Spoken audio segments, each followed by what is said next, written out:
let's talk about effects. This is probably the next thing that you may get, and also adjusting monitors. That's probably the next two things that you might be doing. So if you wanted to put, I don't know how much do you use effects or reverb on your vocals and stuff like that? A little bit. Okay. All right. If you wanted to put reverb on Lauren's mic, all right, we have built into the mixer, we have 4 effects already set up. We have a total of, you could use a total of 8 different ones if you wanted to. You're not going to use all 8 probably in hardly any normal circumstance.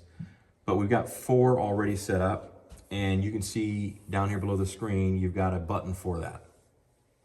So I hit effects, and you can see there's 8 slots right here where I could basically set up an effect in that slot and send stuff to it, okay?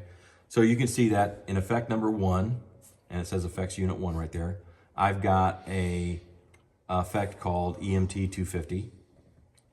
In number 2, I've got Hall 480. In number 3, I've got a stereo tap delay. And in number 4, I've got a vocal doubler, okay? Now, those 4 effects are actually, I mix a lot on Allen Heath consoles, and I actually use those exact 4 effects 95% of the time, okay? Basically, I've got a short reverb that sounds like a small room. I've got a long reverb that sounds like I'm in a cathedral. I've got a tap delay that basically creates like an echo, a slapback echo. And then I've got a doubler that adds like a thickening to the sound. And we'll play with those. Now, how do I send Lauren's mic to that effect and bring it back into the mix? All right. So you'll see you've got 4 dedicated buttons up here. Effects 1, 2, 3, and 4. All right. If I hit effects 1,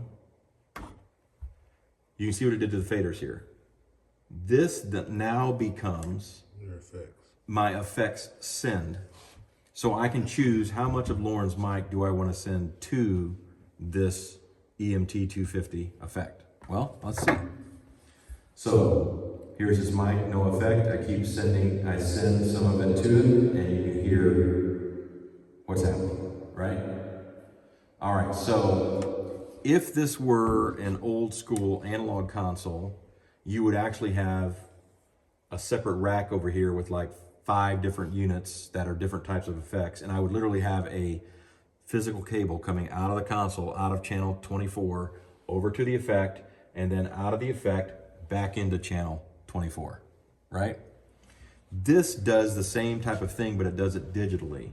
So if I go down to my 3rd layer right here, you can see that I have effects sends, okay? That is the overall master level of all the things being sent to effect 1, 2, 3, or 4, all right? Then I go back up here to layer number 2, which is stuff that's coming in, right? Here you see effects 1 return, here, okay? So I have really 2 places that I need to be aware of controlling my effect, all right? So let's go back here. I'm gonna send Lauren to the effect. I hit effects button 1. This is now sending his vocal to that effect, all right? Let's go down here to this 3rd layer and look, okay, you see signal. This is the effect send, so you see signal being sent to the effect. If I turn this down, now what's gonna happen is nothing. Okay. If I go back to Lauren's channel, I'm still sending it, right? It's going there. Well, it's going to this fader, but I can decide how much of this I want to send on. So let's just say I have all of the vocals being sent to that. And all I want to do is bring down the whole group, how much I'm sending. Then I would come down here to this effect send, and I would bring it down. All right, so let's bring this back up to 0. Most of the time, this is going to stay at 0, and you're going to just adjust how much of it you send just by pushing effects 1 and taking the channel up or down. That's what's gonna happen 90% of the time. That's all right? going to be primarily solos. Solos, there's other stuff, we'll get into that. But, okay, so now I'm sending to the effect, let's go down here to the second layer where I have my returns. Let's get out of this. The second place that I can control the signal is this return button, and this is how much of that affected signal I'm bringing back into the console. So again, I could turn that down, and I would have the signal still going. I'm still sending Lauren's mic. I still have my effect send turned up, so it's getting all the way to the effect. But when it comes back into the mixer, it has to be also turned up to decide how much of that we want to bring back into our mix. All right. So the main thing to understand is you're probably not going to be adjusting the levels of these sends or the levels of the returns. You're probably mostly going to use them at 0.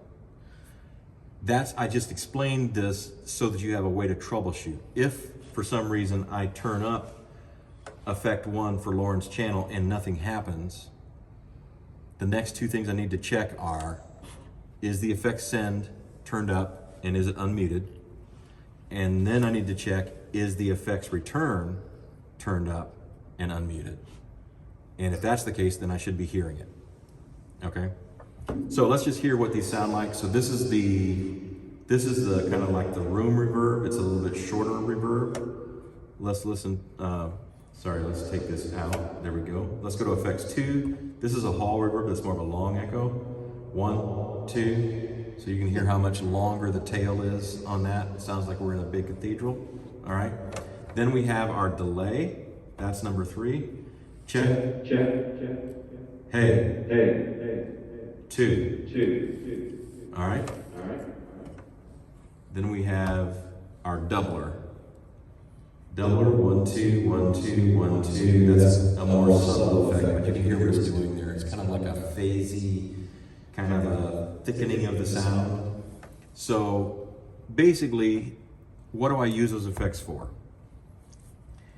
If you have a faster song, and there's a lot going on, you're probably going to minimize the amount of effects that you're going to use because there's not enough space between the beats of the song for anything to be heard, right? But if you have a slower ballad or a song that has a particular kind of, that feel to it, then you might have, at that point, you might start adding some reverb to the vocals. You might start adding some reverb to drums or to a guitar, just to give them a little bit of a feeling like they're being played within a space, not just a dry, like you're standing in a acoustically treated room next to them. You want to make it sound like it's in a room, in a place where we're used to hearing music, right? So that's what effects are for, is really just to make things sound a little bit more alive. That's a good word for it. All right. The delay, for example, 1. All right.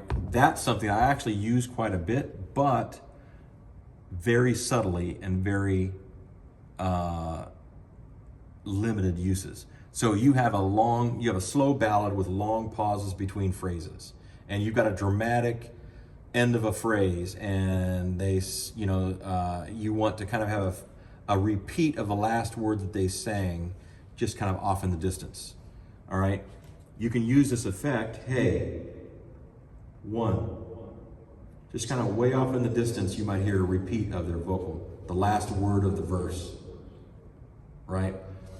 And you can change the tempo of that. You can see that one of our soft buttons is actually made to change the tempo of that. 1, 2. Hey. 1. So in real world case where that happens is maybe once or twice in a Sunday morning service, there might be that little spot where you've got a lead vocal soloist and there's this dramatic long space where you could have that just happening way in the background, a little repeat, a little like they're standing on a mountain singing and you heard it repeat from the other mountain, whatever type of thing. And all you're gonna do is just tap this in time with the song, and that word repeats on the beat. Or on the offbeat if you tap it offbeat, or whatever you might do. All right. The doubling thing, I really am only going to use that maybe if I have some singers that are only background singers that are not singing lead parts, because it doesn't sound natural. But if you had 3 background singers, like Motown style background singers, and all they're doing is doo-wops and whatever stuff like that, and you just want to make them sound kind of like almost like an instrument, then you might put that on their vocals, and it kind of makes this sound that helps the vocals sound kind of thicker and more like a unit together. Anyway, that's the effects. All right. Realistically, most of the time, a little bit of the hall reverb on the vocals, maybe a little bit on drums, and maybe a little bit on guitars. That's probably, if you listen to your mix and the first thing you notice is the amount of reverb, then you've overshot. Okay, don't. You want to use it within a tasteful. We would err on the side of dry. Yeah. But again, this is something that probably is more important to the streaming mix than it is in the room. Within this room, we have some natural reverb just from the reflections in the room, right? Online, they've got no way to reproduce that. So it is very important online to be using effects online to make it sound like you're in a room instead of all these dry signals just coming in, right?